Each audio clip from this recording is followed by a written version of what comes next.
एक जागृति, अवेकनिंग।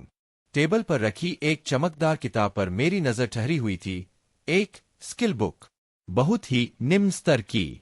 अग्नि गोल यानी फायरबॉल, एफ श्रेणी का ऐसा जादू जिसे बस सबसे बदकिस्मत नवशिक्षु ही सीखते हैं। लेकिन इस किताब ने मेरी लगभग सारी बची खुची पूंजी निगल ली थी। वो थोड़ी बहुत विरासत जो पिता के जाने के बाद मिली थी और जो मैंने वर्षों तक जोड़ कर रखी थी। लोग कहते थे मैं दिमाग वाला हूं, और शायद था भी, वरना इस समय सड़क पर भीख नहीं मांग रहा होता। सबसे बुरा हाल हो तो भी मेरे पास कुछ महीनों का गुजारा करने लायक राशन था, कुछ सस्ते मैगी पैकेट्स, चाय और ठंडे पानी में उबला चावल। और अगर किस्मत ने साथ दिया तो इस किताब से मुझे मेरा जागरण मिल जाएगा, वह क्षण जब मनुष्य साधारण से अवेकन बन जाता है। इस किताब को पाना आसान नहीं था। अमीरों के लिए तो सब रास्ते खुले हैं। उनके बच्चे, उनके पोते, सब बिना मेहनत के जागृत हो जाते हैं।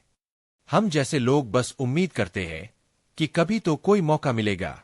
मैंने एक गहरी सांस ली, किताब को अपने सीने से लगाया और आंखें बंद कर लीं। भीतर कहीं कुछ झिलमिलाया। आंखें खोली तो किताब गायब थी, और मेरी आंखों के कोने में नीली रोशनी से चमकता हुआ एक पारदर्शी पट दिखाई दिया। ए Aarav, vitality 10, focus, strength 10, skill S अग्नि गोल। मैं ठिठक गया। अक्षर नीली आभा में चमक रहे थे, लेकिन कुछ तो बहुत गड़बड़ थी। फोकस का अंक खाली क्यों था? थोड़ा पीछे जाए तो सब समझ आता है।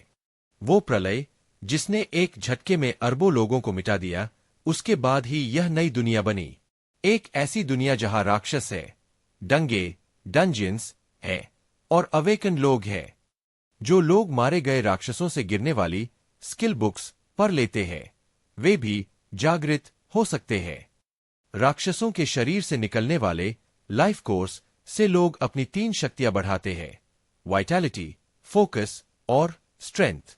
सरल नियम, जितना अधिक कोर उतना शक्तिशाली मनुष्य। पर मेरा फोकस 0 क्यों है? मैंने गहरी सांस ली। शरीर में कुछ बदला था, जैसे भीतर कोई ऊर्जा बहने लगी हो। पर जादू चलाने के लिए फोकस चाहिए। अगर मेरा फोकस ही नहीं है, तो मैं कैसे जानूं कि कब थक गया हूं या कब रुकना चाहिए? ज्यादा सोचने से अच्छा था कि एक बार कोशिश कर ली जाए। आखिर औसत एफ रैंक अवेकन 5 बार तक अग्नि गोल चला सकता है। शायद मैं भी। मैंने छत पर रखा पुराना लोहे का डिब्बा उठाया और बिल्डिंग के पीछे सूखी पड़ी खाली जमीन की ओर चला गया। यहां कोई नहीं आता, सिर्फ हवा, धूल और दूर से आती मंदिर की आरती की आवाज। हाथ फैलाया, दिल तेजी से धड़कने लगा। अग्नि गोल। किराया आजकल आसमान छू रहा था। सुरक्षित बिल्डिंग में रहना, जहां किसी दिन अचानक किसी मॉन्स्टर के हमले में जान न चली जाए, अब सिर्फ अमीरों के बस की बात थी। मुझे शहर से काफी दूर आना पड़ा, उस सूखी बंजर जमीन तक, जहां इंसान तो क्या, हवा भी मुश्किल से बहती थी। यही मैं अपनी पहली स्किल को परखने वाला था, शायद अपनी आखिरी भी। मैंने खुद को हिम्मत दी, गहरी सांस ली और दाएं हाथ को आगे बढ़ाया। फायरबॉल।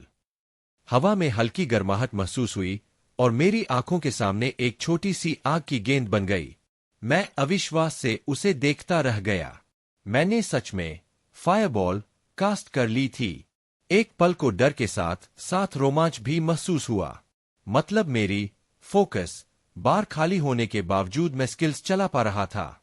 मैंने थोड़ा संभलकर उस फायरबॉल को आगे बढ़ने का आदेश दिया।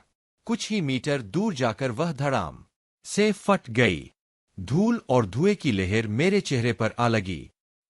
अब मैं रुकने वाला नहीं था। ऑस्टन एफ रैंक्ड अवेकन 5 बार फायरबॉल कास्ट कर सकते हैं, तो मैंने तय किया मैं भी 5 बार कोशिश करूंगा।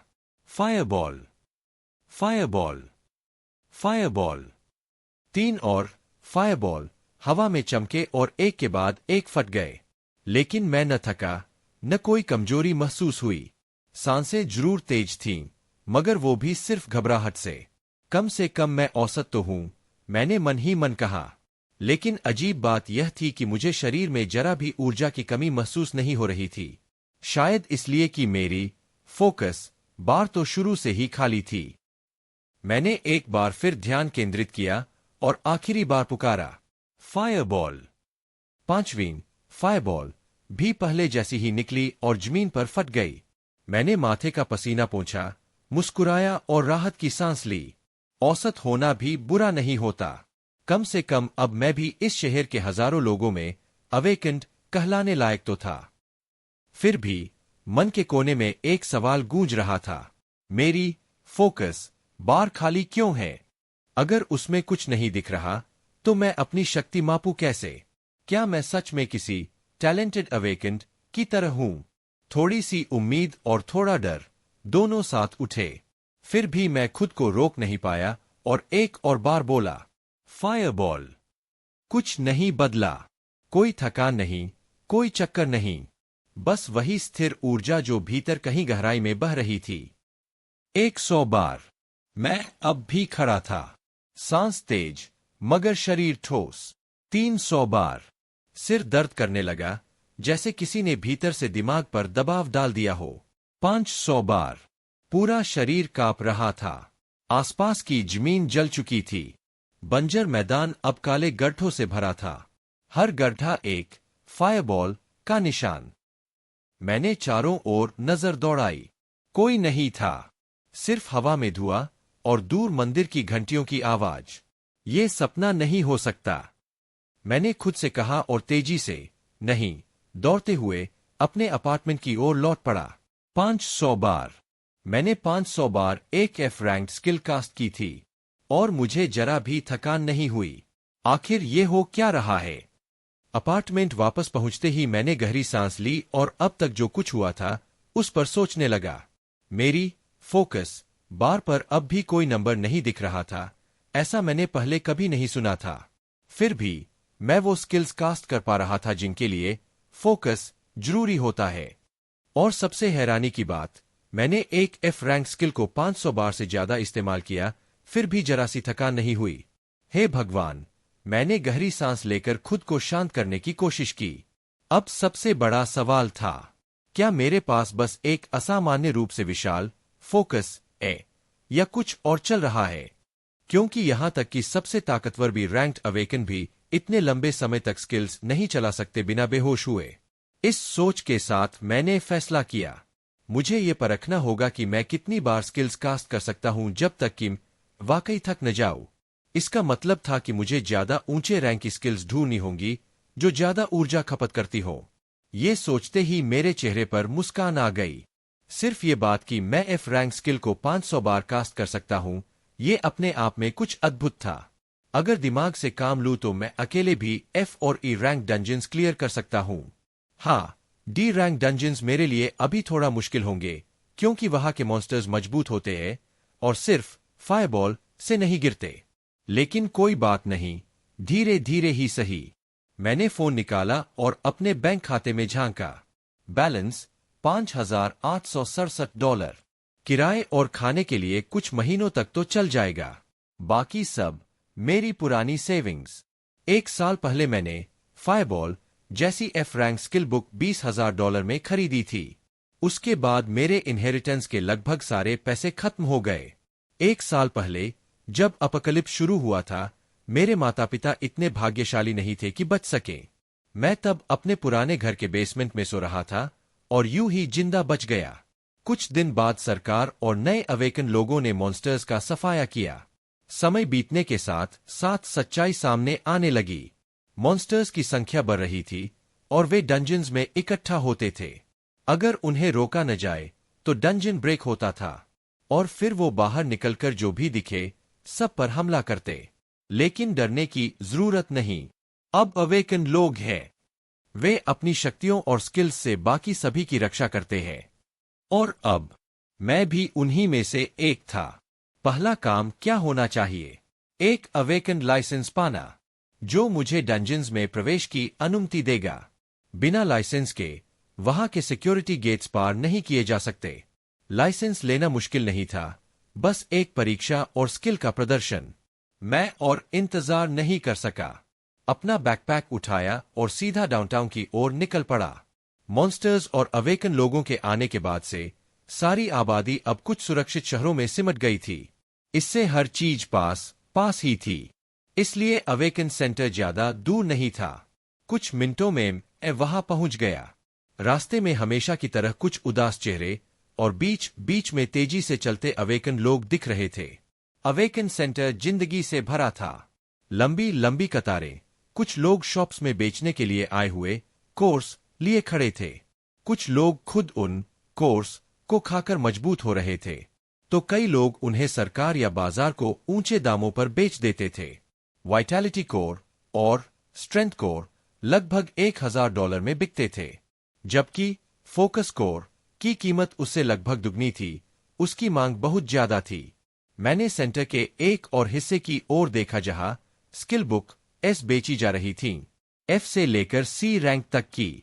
एक सी रैंक्ड स्किल बुक पाना बहुतों का सपना होता है। वो $500,000 तक में बिकती थी। मैंने उन किताबों को देखकर सिर हिलाया और रजिस्ट्रेशन हॉल की ओर बढ़ गया। रिसेप्शनिस्ट ने मुस्कुराते हुए मेरा स्वागत किया। नाम, जन्मतिथि, पता और बैंक की जानकारी ली। फिर मुझे एक कमरे की ओर भेजा गया जहां मेरी शक्ति का परीक्षण होना था। कमरे में मोटे शीशे के पीछे 3 लोग खड़े थे और सामने टेस्टिंग डमीज रखे थे। निर्देश मिलने के बाद मैं डमीज से कुछ मीटर दूर खड़ा हुआ और लगातार 8 बार फायरबॉल कास्ट किया। जानबूझकर ऐसे दिखाया जैसे आखिरी कुछ बार में बहुत मेहनत लग रही हो। वाओ! जज 1, पीके फ्रैंक। हाँ, जज 2। शीशे के पीछे बैठे लोगों की नजरों में मैं हल्का सा चमत्कार बन गया था। सारी प्रक्रिया पूरी होने के बाद मुझे मेरा लाइसेंस मिल गया। एक सुनहरे कार्ड जैसा जिसमें मेरा नाम, उम्र और रैंक लिखा था।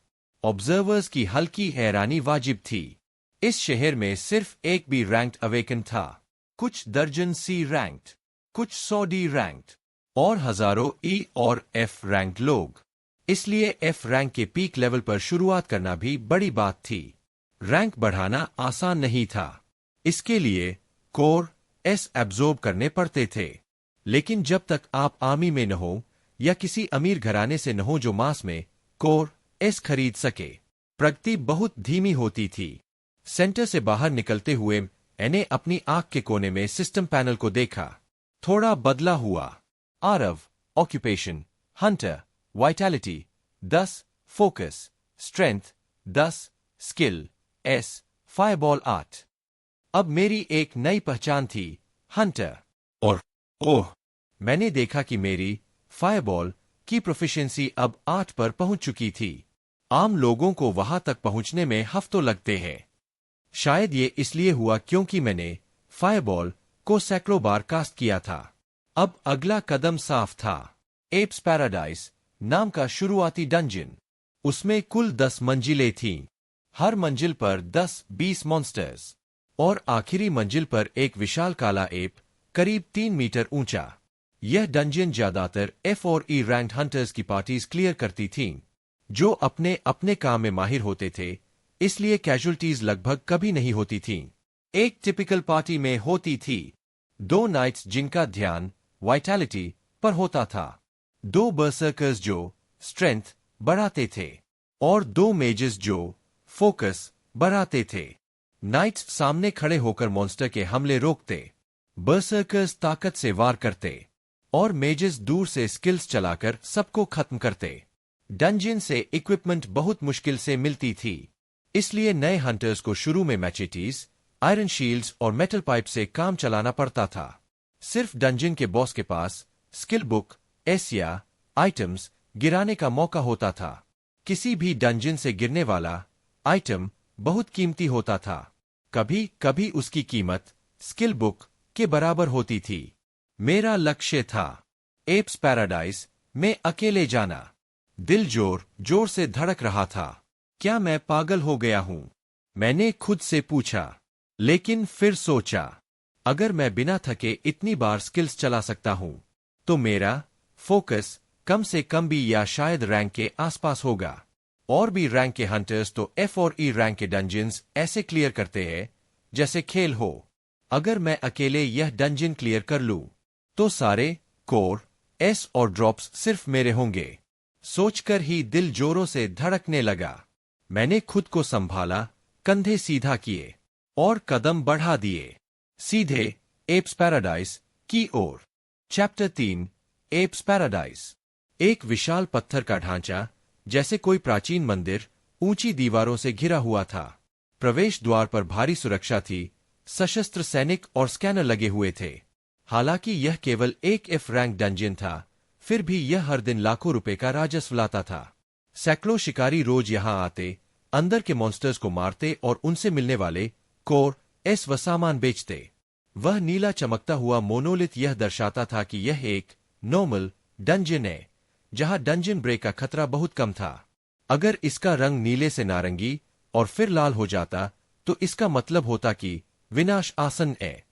नियमित रूप से डंजियन को साफ करने से यह नीला ही रहता और अनुभवी हंटर्स के लिए एक खजाने जैसा बन जाता था। कभी कभी कैजुअल्टीज होती थीं, कोई टीम लड़ाई में गलती कर देती, कोई ज्यादा आत्मविश्वास में मर जाता, या फिर कोई बस बदकिस्मत होता। मैंने मन ही मन प्रार्थना की, भगवान करे मैं पहला वाला ना बन जाऊं। हिम्मत जुटाकर मैंने अपनी हंटर आईडी गार्ड को दिखाई और अंदर चला गया। दीवारों के भीतर का माहौल अलग ही था। कुछ लोग अपनी टीम के साथ हंसी मजाक कर रहे थे, कुछ अपने हथियार जांच रहे थे और कुछ नए लोगों को टीम में बुला रहे थे। बीच में नीले मोनोलिथ के पास एक चौकोर डो लाइक संरचना थी। यही दरवाजा था जिससे डंजियन में प्रवेश किया जाता था। जो लोग समूह में जाते थे, वे कुछ सेकंड के अंतर पर दरवाजे को छूते थे और फिर सभी एक साथ डंजियन के पहले तल पर पहुंच जाते। मेरे आगे पहले से एक टीम तैयार थी, तो मैं शांत खड़ा होकर उनका इंतजार करने लगा। थोड़ी ही देर में कुछ लोगों की निगाहें मुझ पर पड़ी। एक अकेला आदमी बिना टीम के। अरे, वो लड़का अकेले जा रहा है क्या? हंटर अ भाई, एक और जो मरने की चाह रखता है। हंटर बी, हाँ, छोड़ यार, शायद कोई प्रोडिजी होगा जो एफ रैंक डंजियन अकेले साफ कर देगा। हंटर सी, उनकी हंसी को नजरअंदाज करते हुए मैंने बस चुपचाप इंतजार किया। जैसे ही वो पार्टी गायब हुई, मैंने भी आगे बढ़कर हाथ उस चौकोर दरवाजे पर रखा और पल भर में रोशनी की चमक के साथ मेरी सराउंडिंग्स बदल गईं। मैं अब एक विशाल गुफा में था और सामने दो काले 1-1 मीटर ऊंचे एप्स मेरी ओर घूर रहे थे। मैंने सांस रोकी, हाथ उठाया। फायरबॉल। 1 नहीं, 2, 3, 4। आग के गोले हवा में दौड़े और एप्स के चेहरे पर फट पड़े। उनकी चीखें गूंज उठीं और दूसरी फायरबॉल के साथ ही वे जमीन पर गिर पड़े। मेरे शरीर में एड्रेनालाइन दौड़ गया। हाँ, 2 एफ रैंक्ड मॉन्स्टर्स और मैं। एक अजीब आत्मविश्वास की मुस्कान चेहरे पर फैल गई। सामान्य तौर पर एफ रैंक हंटर्स अपने स्किल्स बचाकर रखते हैं, बॉस फाइट या आपात स्थिति के लिए। लेकिन मेरे पास ऐसी कोई सीमा नहीं थी। जहां एप्स गिरे थे, वहां एक छोटा सा चमकता हुआ स्ट्रेंथ कोर पड़ा था। कबूतर के अंडे से भी छोटा, लेकिन बाजार में $1000 का। मैंने उसे उठाकर बैग में रखा और आगे बढ़ गया। थोड़ी ही दूर 3 और एप्स मेरी ओर दौड़ते हुए आए, चीखते हुए। बिना रुके मैंने एक के बाद एक फायरबॉल छोड़े। हर एक ने निशाने पर वार किया। उन तीनों में से 2 ने फिर कोर गिराए। कुल 5 में से 2 औसत परिणाम। मेरे मन में अब केवल एक जोश था, मैं यह कर सकता हूं, अकेले। पहला तल साफ करने के बाद मैं नीचे की ओर मुड़ती सीढ़ियों से दूसरे तल पर गया। हर मंजिल पर वही क्रम, एप्स के झुंड आते और मैं 4 मीटर की दूरी रखते हुए उन पर फायरबॉल बरसा देता, बिना रुके, बिना थके। और यूं ही कुछ ही समय में एप्स पैराडाइज के इतिहास में एक अविश्वसनीय दृश्य घटा। एक अकेला एफ रैंक्ड हंटर ने दूसरा तल, तीसरा, 5वां, यहां तक कि 9वां तल भी आसानी से साफ कर दिया। वाह! मैंने खुशी में चिल्ला दिया। कभी सोचा नहीं था यह दिन देखूंगा। अब बस आखिरी कमरा बचा था, बॉस रूम। मैं मुस्कराते हुए आगे बढ़ा। वहां 3 मीटर ऊंचा, काला, भयावह एप गरज रहा था। रोर! गुफा की दीवारें कांप उठीं, लेकिन मेरी मुस्कान नहीं टूटी। 5 फायरबॉल हवा में उड़े। पहला उसके सीने पर लगा, दूसरा और तीसरा उसके कंधों पर, और चौथा पांचवा उसके सिर के दोनों ओर फट पड़े। विशाल एप जमीन पर गिरा और उसके साथ ही एक तेज हरी रोशनी गुफा में फैल गई। वह हरा क्रिस्टल बाहर लौटने का द्वार था। मैंने गहरी सांस ली और उस पल को महसूस किया। मेरी पहली डंजन हंट, और वह भी सोलो। मैंने मरे हुए एप के पास जाकर देखा। कुछ कोर एस गिरे थे और साथ में एक चमकती हुई किताब, स्किल बुक, माइनर हील। मेरी आंखें फैल गईं। ये तो हील स्किल है। सबसे दुर्लभ नहीं, पर बेहद कीमती, किसी भी चोट या कट को तुरंत भर देने वाली। मैंने किताब बैग में रखी और हरे क्रिस्टल के सामने बैठकर सोचा, अब आगे क्या? एक नया हंटर, एफ रैंक का, जिसने एफ रैंक डंजन 30 मिनट से भी कम में साफ कर दिया। यह तो असंभव था। ऐसा केवल कोई भी रैंक हंटर कर सकता था। मैंने याद किया, लाइसेंस टेस्ट में मैंने अपनी असली ताकत नहीं दिखाई थी, क्योंकि भले ही मैं बहुत ज्यादा फोकस रखता हूं, इसका मतलब यह नहीं कि मैं वास्तव में शक्तिशाली हूं। एक तेज डी या सी रैंक हंटर मुझे पीछे से मार सकता है। इसलिए लो की रहना ही सबसे बेहतर है। धीरे धीरे नए स्किल्स लेना और अपनी एनर्जी रिजर्व्स के हिसाब से खुद को मजबूत बनाना। लेकिन उसके लिए चाहिए था पैसा। फिर भी मेरे दिमाग में एक और योजना आकार ले रही थी। सिर्फ इस एक रन में मैंने 40+ कोर एस और एक स्किल बुक हासिल की। कुल मिलाकर लगभग $60,000 की कमाई, वो भी आधे घंटे में। जहां सामान्य टीमें 2 घंटे लड़कर थककर बस $10,000 प्रति सदस्य कमाती थीं, मैंने अकेले ही पूरा डंजन साफ कर लिया था। अगर हर बार ऐसा ही हो। मेरे मन में दर्जनों विचार घूमने लगे। मैं महीनों से हंटर्स की आदतें, डंजन ड्रॉप्स और स्किल बुक एस का अध्ययन कर रहा था। अब मुझे कुछ ऐसे स्किल्स का अंदाजा था जो मेरी फोकस क्षमता के साथ सबसे अच्छा मेल खाते। लेकिन फिर दिमाग में एक डरावना, रोमांचक विचार आया।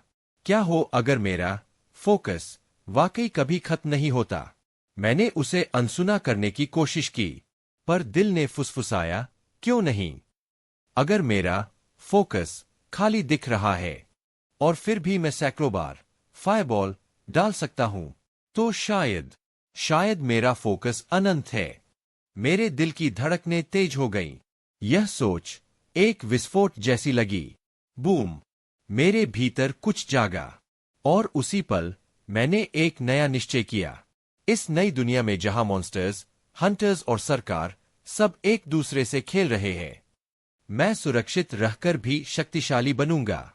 मुझे अब चाहिए एक डिफेंसिव, एक ऑफेंसिव और एक स्पीड सपोर्ट स्किल, सी रैंक या उससे ऊपर की।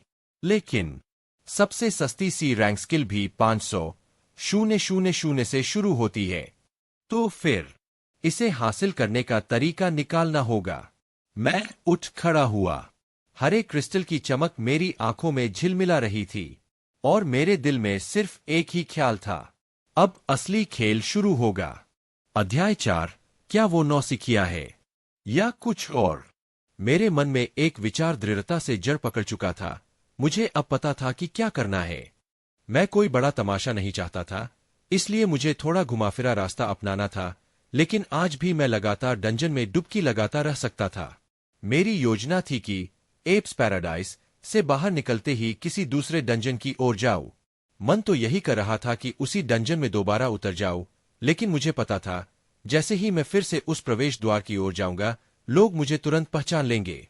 मैं इतनी तेजी से डंजन क्लियर करते हुए बार बार नहीं जाऊंगा, जब तक मुझे इस बात का आत्मविश्वास न हो जाए कि अधिकांश खतरों से अपनी रक्षा कर सकता हूं। इस समय मेरा लक्ष्य था शक्ति, जो रैंक बी के बराबर या उसके करीब हो। इस शहर में सिर्फ एक ही भी रैंक हंटर था, और वह किसी सेलिब्रिटी से कम नहीं। उसकी ताकत ऐसी थी कि गोलियां और स्नाइपर राइफल तक उस पर बेअसर हो जाती थीं। जिस शहर में मैं था, आउटर बैंकिक्स, वो तो बस एक छोटा सा शहर था। कुछ ही डंजन थे और उनमें सबसे ऊंचा रैंक सी तक का। देश के अंदरूनी हिस्सों में बसे बड़े शहरों में इससे कहीं ज्यादा ताकतवर हंटर्स और भयानक स्तर के डंजन होते हैं। मेरा अगला पड़ाव था एक ई रैंक डंजन, जिसका नाम था फ्रोजन वेस्टलैंड।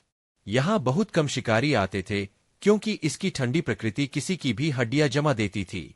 इस डंजन में 20 फ्लोर थे, जिनमें बर्फ जैसे राक्षस घूमते रहते थे।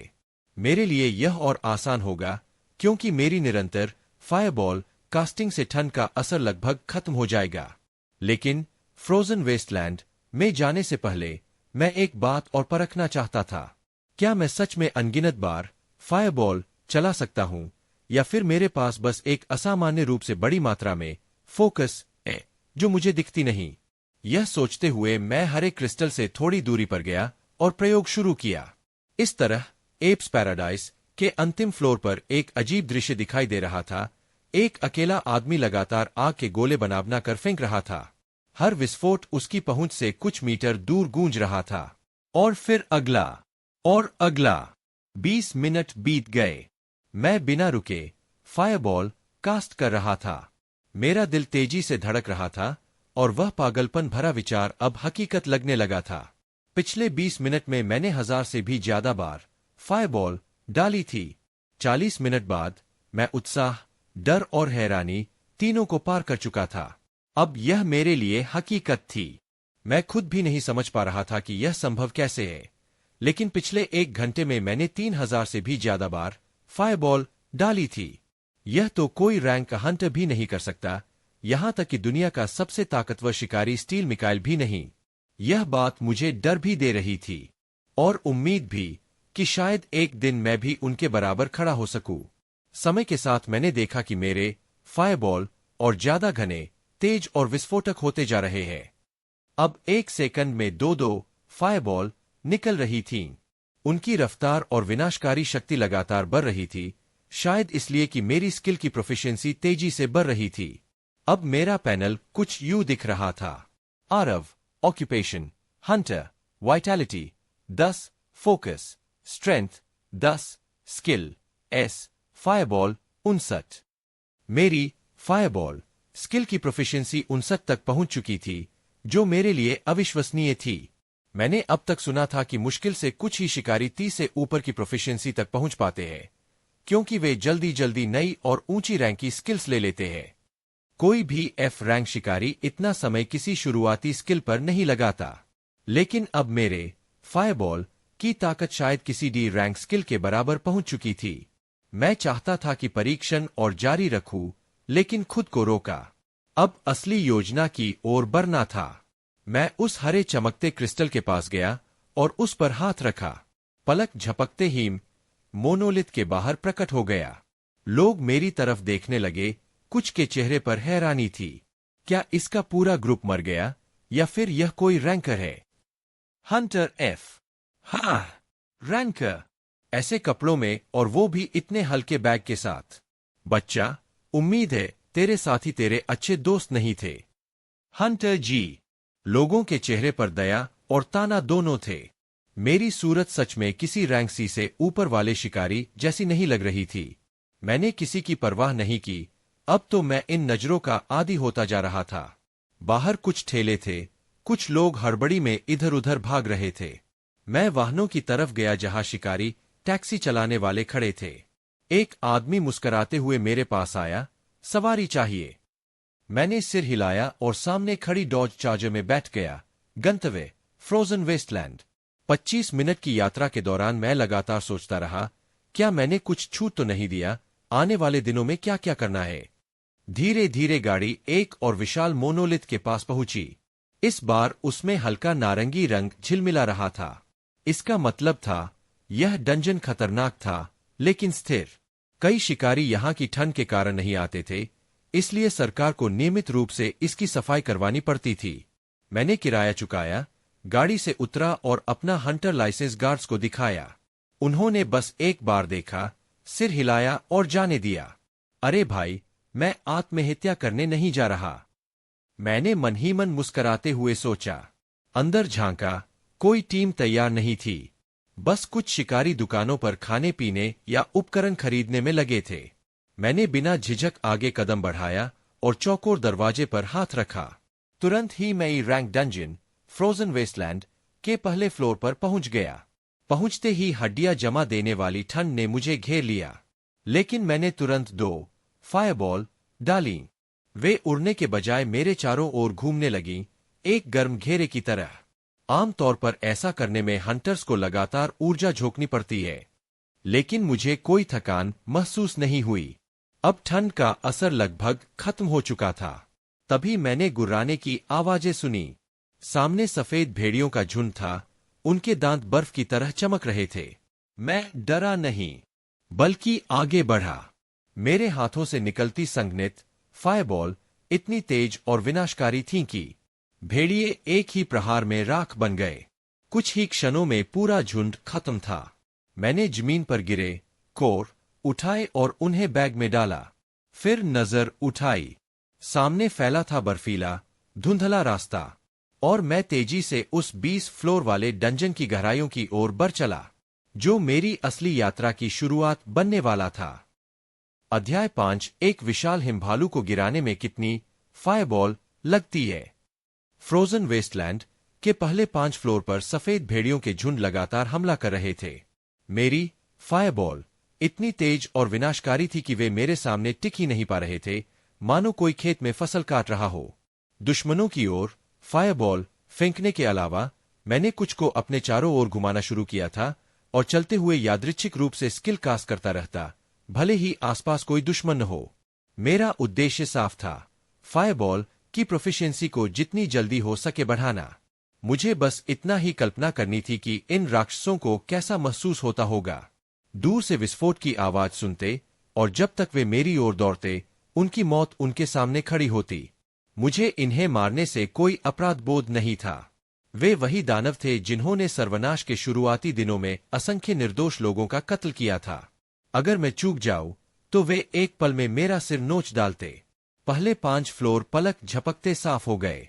छठे फ्लोर से आगे लोमड़ियों जैसे दिखने वाले दैत्य आने लगे, आकार में बड़े, चाल में तेज और गर्जने में खूंखार। अब मेरे फायरबॉल और भी अधिक संघनित हो गए थे। वे इतनी तेजी से निकल रहे थे कि मुश्किल से ही उनकी रफ्तार के साथ तालमेल बैठा पा रहा था, परंतु निशाना सटीक था, सिर और पैरों पर। हर विस्फोट के साथ मांस के टुकड़े हवा में उड़ते और वे आर्कटिक फॉक्स उतनी ही आसानी से ढेर हो जाते जितनी जल्दी भेड़िए हुए थे। यह सिलसिला 15वें फ्लोर तक चला, जहां अब मस्क ऑक्स जैसे विशाल दैत्य सामने आए। मोटे बालों वाले बर्फीले बाइसन जैसे जीव। अब मैंने उनके पैरों को निशाना बनाना छोड़ दिया था। उनके घने बाल उन्हें कुछ सुरक्षा दे रहे थे। मैंने ध्यान केंद्रित किया केवल सिर पर प्रहार करने के लिए। वे जब समूह में 4-5 की संख्या में आते तो मुझे पीछे हटना पड़ता ताकि उनके सींगों की टक्कर से बच सकूं। उन्हें मारने के लिए कई फायरबॉल की जरूरत पड़ती थी। यह देखकर मेरे अंदर का आत्मविश्वास थोड़ा हिल गया। मुझे समझ आया कि ज्यादा लापरवाही खतरे में डाल सकती है। इसके बाद सेम थोड़ा संयमित हुआ। जब भी दुश्मनों का झुंड दिखता, फायरबॉल पहले से ही अपने चारों ओर घुमा देता और जैसे ही वे पास आते, पूरा बमबारी हमला शुरू कर देता। इस तरह मैंने क्रमवार सब फ्लोर साफ किए और 20वें फ्लोर पर पहुंचा, जहां नीचे जाने के लिए क्रिस्टल जैसी सीढ़ियां चमक रही थीं। मैंने गहरी सांस ली। अपने चारों ओर जितनी ज्यादा फायरबॉल मैं नियंत्रित कर सकता था, उतनी घुमा ली। लगभग 10 फायरबॉल एक साथ घूम रही थीं। अगर उससे ज्यादा कोशिश करता तो कुछ का नियंत्रण खो बैठता और वे विस्फोट कर देती। मैं सीढ़ियां उतरकर नीचे पहुंचा। एक विशाल गुफा थी। ठंडी हवाएं वहां हिंसक रूप से बह रही थीं और बीच में एक विशालकाय प्राणी सोया हुआ था। मैंने जैसे ही कदम रखा, 2 चमकती आंखें खुली। ठंडी हवा मानो थम गई। यह पहली बार था जब किसी दैत्य ने मुझे सच में दबाव महसूस कराया। उसके आकार से ही दम घुटने लगा था। मैंने समय बर्बाद नहीं किया।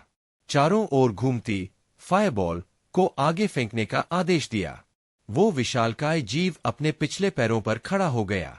हे भगवान, ये तो एक पोलर बियर है।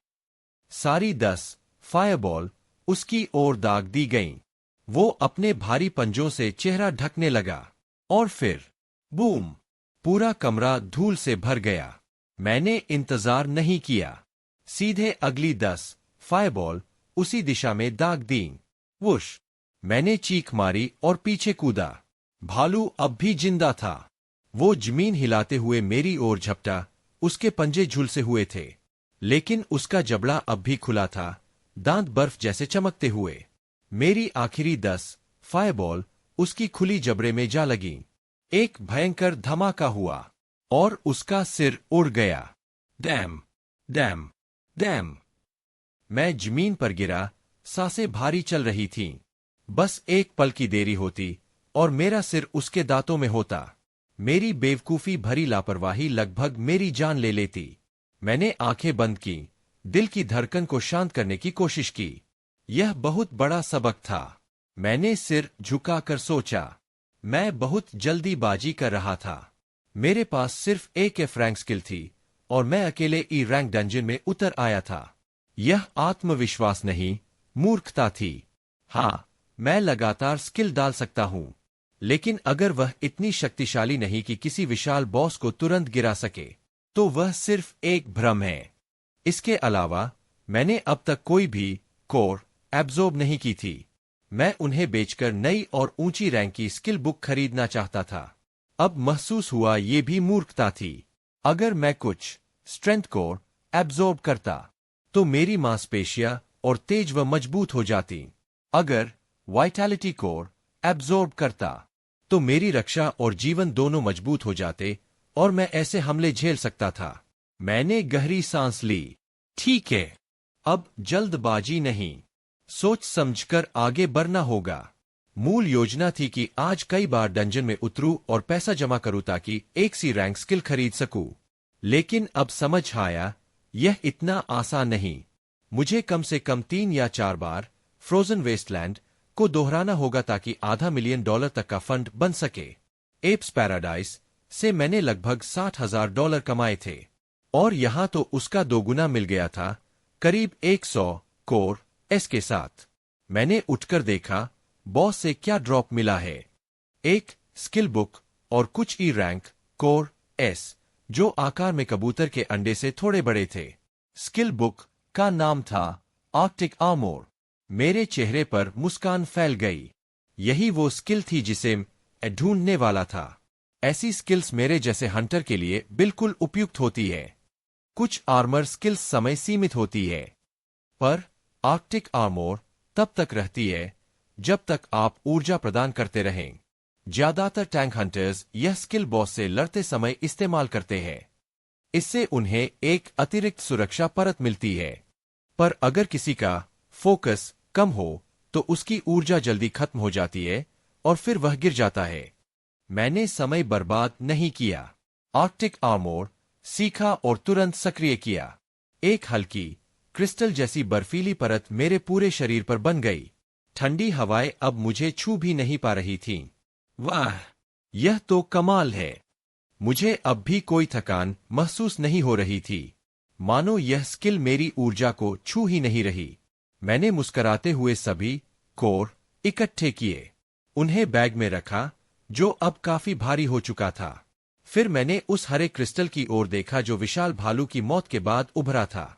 आर्कटिक आर्मोर को निष्क्रिय किया और क्रिस्टल को छू लिया। बाहर अब रात थी। फ्रोजन वेस्टलैंड से निकलती ठंडी हवा और भी तीखी हो गई थी। मैंने कुछ लोगों को पार किया और सड़कों की ओर बढ़ा जहां गाड़ियां खड़ी थीं। एक ड्राइवर आया, मैंने सिर हिलाया और कार में बैठ गया। गंतव्य आउटर बैंक एक्स के केंद्र में स्थित प्रिस्टीन रेजिडेंसी हंटर्स का प्रसिद्ध लॉज। अधिकांश शिकारी स्थायी घर नहीं रखते थे। वे लगातार शहर शहर घूमते, इसलिए ऐसे लग्जरी होटलों का चलन शुरू हुआ जो सिर्फ हंटर्स के लिए बने थे। यहां ठहरने का किराया ऊंचा था, पर दिन भर डंजन से लौटने वाले शिकारी आराम के लिए यहीं आते। आज का दिन लगभग मेरी मौत का दिन बन सकता था।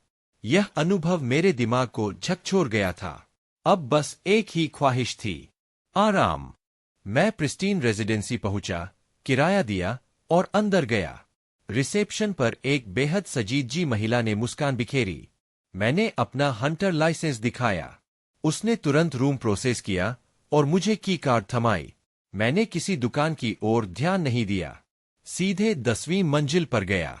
दरवाजा खोला और जैसे ही बिस्तर देखा, बस अब कुछ देर के लिए दुनिया रुक जाए। मैं उस मुलायम बिस्तर पर गिर पड़ा। शरीर थका हुआ था, लेकिन भीतर जल रही थी वही आग जिसने आज एक पोलर। अध्याय 6 नई स्किल्स का चुनाव। प्रिस्टीन रेजिडेंसी का कमरा काफी बड़ा था।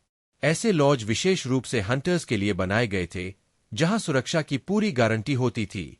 कोई भी प्रसिद्ध और अमीर हंटर यह नहीं चाहता था कि उसे नींद में कोई मार दे। कमरे के बीच में एक मोटा बिस्तर था और बगल में ताजे फलों की थाली रखी थी।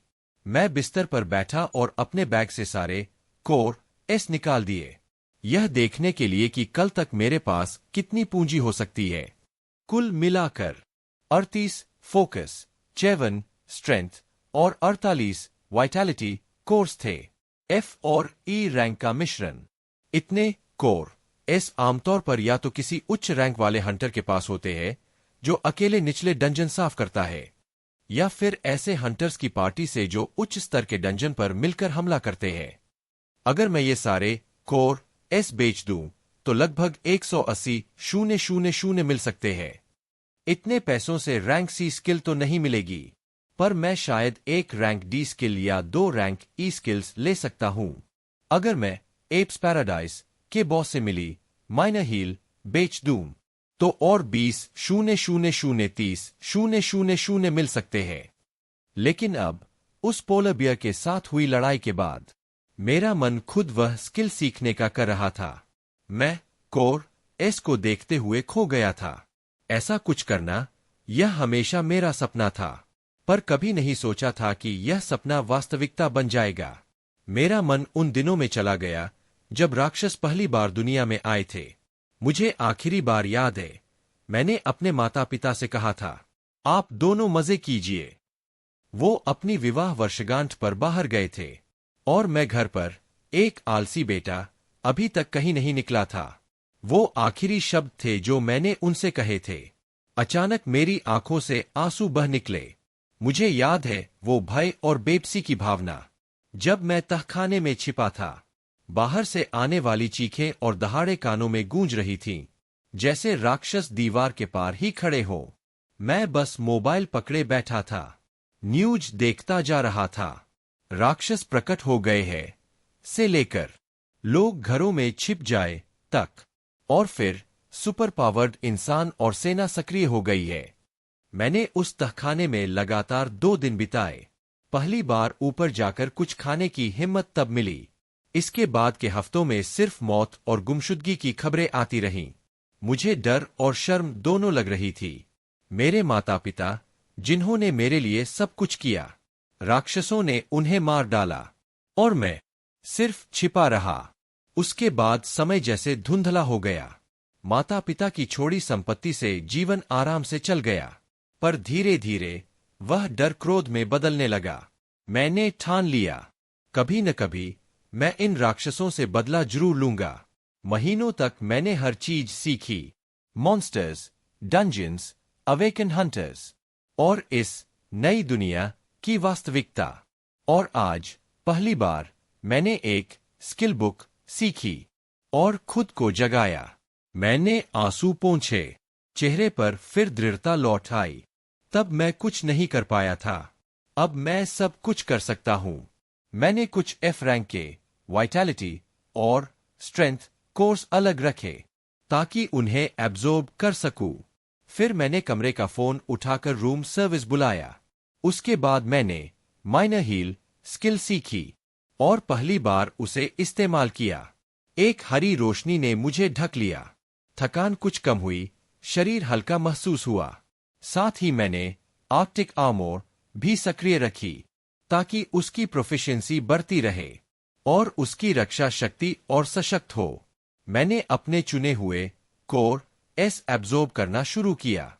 थोड़ी देर में खाना आ गया, 2 प्लेट प्राइम रिब्स और पानी का ग्लास।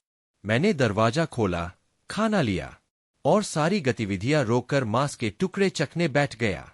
टेलीविजन ऑन किया, देखने के लिए कि आज कोई खास खबर है या नहीं। स्क्रीन पर सूट पहने एक एंकर था। सामने एक मशहूर हंटर बैठे थे। मिस्टर दौल, आप हाल ही में यूनाइटेड फेडरेशन के कंट्री जेड से लौटे हैं। वहां के हंटर्स हमारे ब्लेस्ड एम्पायर के हंटर से कितने अलग जीवन जीते हैं। न्यूज एंकर: हाँ, काम मजेदार था, लेकिन वहां का माहौल बिल्कुल अलग था।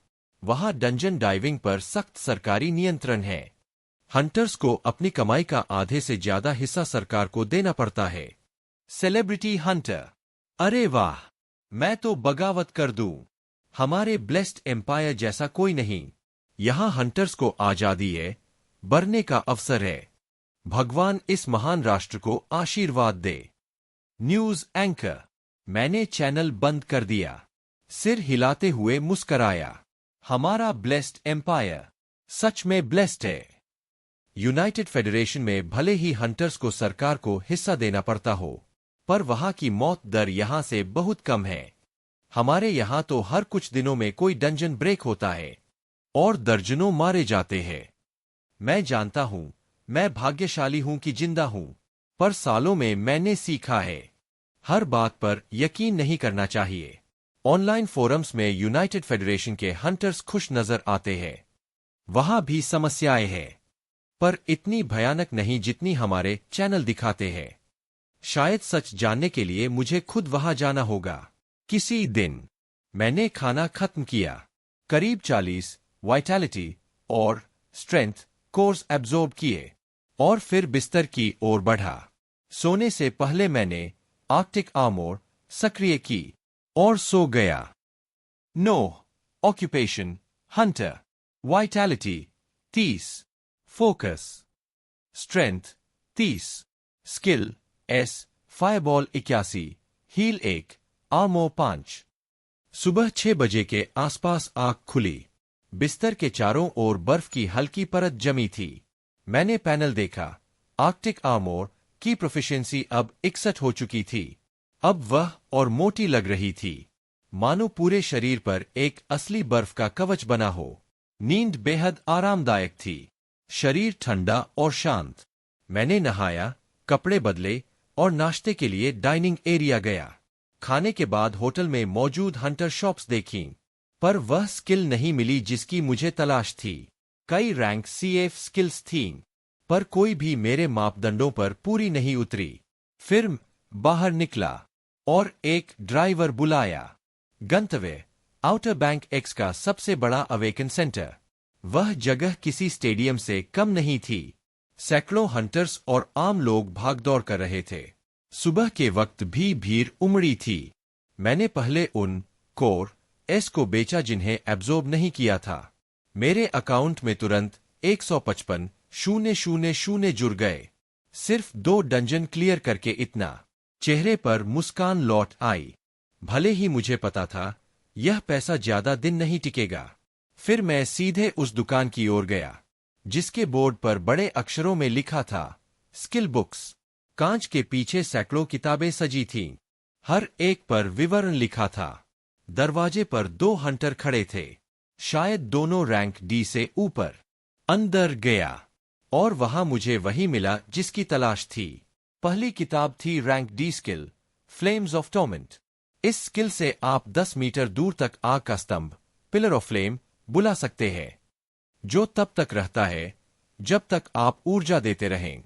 शक्ति में यह लगभग रैंक C के बराबर थी, लेकिन अधिक ऊर्जा खपत के कारण ज्यादातर हंटर्स इसे नजरअंदाज करते थे।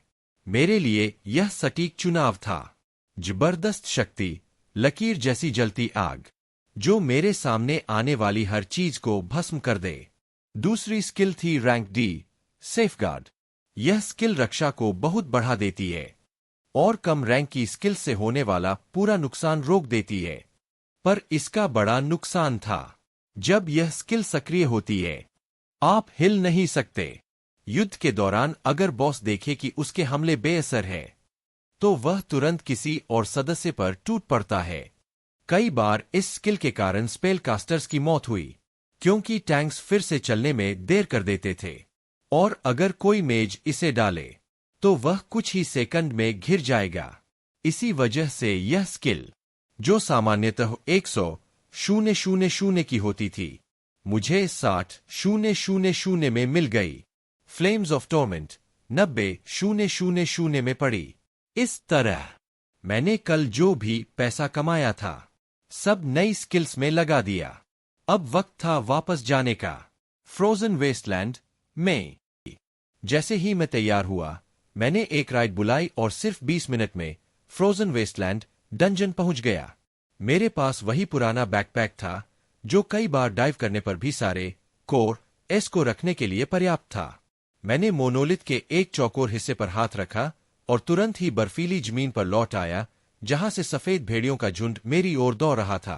रैंक ई डंजन 20 फ्लोर, अब जबकि मेरे पास रैंक डी स्किल्स है। देखते हैं तुम्हें कितनी जल्दी साफ कर सकता हूं। मैंने तुरंत आर्कटिक आर्मोर और सेफगार्ड सक्रिय किए ताकि देख सकूं ये स्किल्स कितनी उपयोगी है। तुरंत ऐसा महसूस हुआ जैसे मेरा पूरा शरीर जमीन से जकड़ गया हो, मैं हिल तक नहीं पा रहा था। आर्कटिक आर्मोर के ऊपर एक पारदर्शी ऊर्जा की परत बन गई और उसी वक्त भेड़िए मुझ तक पहुंच गए। सबसे आगे वाले ने अपने पंजे से वार किया, पर मुझे जरा भी असर नहीं हुआ, उल्टा वो खुद पीछे उछल गया। रैंक डी की सेफगार्ड ने वाकई निचले रैंक के मॉन्स्टर्स और स्किल्स के खिलाफ लगभग पूर्ण रक्षा प्रदान की। दोनों डिफेंस स्किल्स ऑन होने के साथ मैं बस खड़ा देखता रहा। भेड़िए पंजे, दांत, हर चीज से वार करते रहे, लेकिन मेरे कपड़ों तक को खरोंच नहीं लगी। आत्मविश्वास लौट आया। अब समय था वो स्किल इस्तेमाल करने का जिसका मैं सबसे ज्यादा इंतजार कर रहा था, फ्लेम्स ऑफ टॉर्मेंट।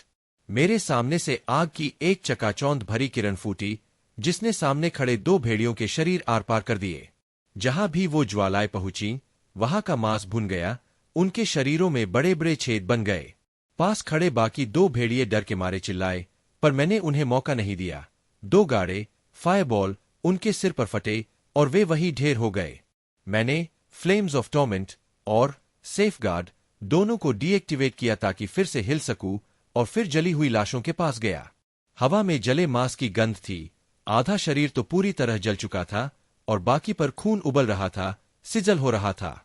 कमाल है, मैंने मन में कहा और आगे बढ़ गया। मुझे और देखना था कि ये नई स्किल कितनी घातक है। मैंने सिर्फ आर्कटिक आर्मोर एक्टिव रखी और लगातार फायरबॉल फेंकता रहा ताकि उसकी प्रोफिशिएंसी भी बढ़े। अब तक मैंने समझ लिया था कि जैसे जैसे किसी स्किल की प्रोफिशिएंसी 100 के करीब पहुंचती है, उसकी ताकत अगले रैंक की स्किल के बराबर हो जाती है। फायरबॉल लगभग 100 पर पहुंच चुकी थी। अब उसकी गति और डैमेज किसी ई रैंक स्किल जितनी थी। मैंने तय किया कि फ्लेम्स ऑफ टॉर्मेंट आने के बाद भी फायरबॉल को नहीं छोड़ूंगा। अगर सही तरीके से इस्तेमाल हो तो यह अब भी बेहद असरदार है। अगले फ्लोर पर जैसे ही भेड़िए नजर आए, मैंने फ्लेम्स ऑफ टॉर्मेंट चलाया। इस बार आग का स्तंभ सीधा नहीं गया बल्कि क्षैतिज रूप से घूम गया, जिसने सारे जानवरों को बीच से पिघला दिया। पांचों दौड़ते भेड़िए एक ही हमले में खत्म।